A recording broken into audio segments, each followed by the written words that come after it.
టాలీవుడ్ లో కొన్ని సినిమాలు రిలీజ్ ముందు కంటే అనౌన్స్మెంట్ ముందే ఎక్కువ సస్పెన్స్ క్రియేట్ చేస్తాయి. అలాంటిదే యువ సామ్రాట్ అక్కినేని నాగ చైతన్య కెరీర్ లో రాబోతున్న 25th ఫిల్మ్. మరి కెరీర్ లో ల్యాండ్ మార్క్ సినిమా దగ్గర నిలబడ్డ చైతు ఆ మూవీని ఎవరితో ఏ జానర్ లో చేస్తున్నాడు? అసలు ఇంతకీ ఈసారి చైతు వేసిన స్ట్రాటజీ ఏంటి?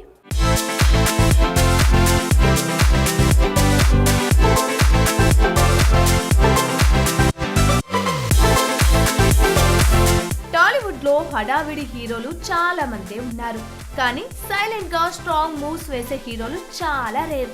అలాంటి లిస్ట్ లో ముందుండే పేరు యువ సామ్రాట్ అక్కినేని నాగ చైతన్య. వారసుడుగా వచ్చాడు, కానీ ప్రతి సినిమాతో తనకి ఒక కొత్త ఐడెంటిటీ సెట్ చేసుకున్నాడు. మాస్ వెంట పరిగెత్తలేదు, ట్రెండ్ ని ఫాలో కాలేదు.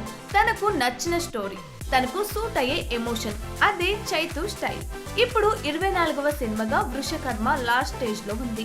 అక్కడితో స్టాప్ కాదు, ఎందుకంటే అసలు గేమ్ 25వ ల్యాండ్ మార్క్ మూవీ దగ్గరే స్టార్ట్ అయింది.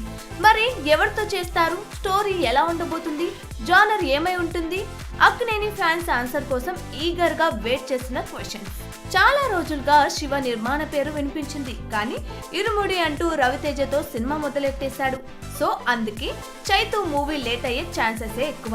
ఇక మధ్యలో స్టార్ డైరెక్టర్ బోయపాటి శ్రీను పేరు కూడా ప్రచారంలోకి వచ్చింది, బట్ ఆఫీషియల్లీ నో అప్డేట్. ఇంతలో కిషోర్ అనే కొత్త దర్శకుడితో చైతు మూవీ అన్న టాక్ కూడా వైరల్ అయింది, కానీ అవన్నీ రూమర్స్ గానే మిగిలిపోయాయి. ఇలా ఇండస్ట్రీలో పేర్లు మారుతున్నాయి, కథలు మారుతున్నాయి, కానీ చైతు మాత్రం పూర్తిగా క్లారిటీ వచ్చే వరకు వెయిట్ చేస్తున్నాడు.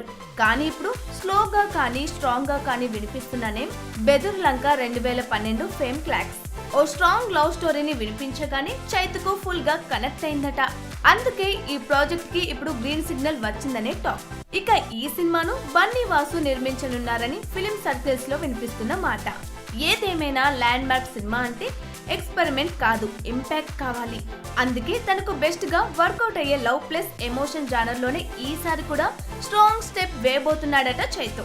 మరి ఈ 25వ సినిమా చైతు కెరీర్ లో ఎలాంటి ముద్ర వేస్తుందో అఫీషియల్ అనౌన్స్మెంట్ వరకు వెయిట్ చేయాల్సిందే.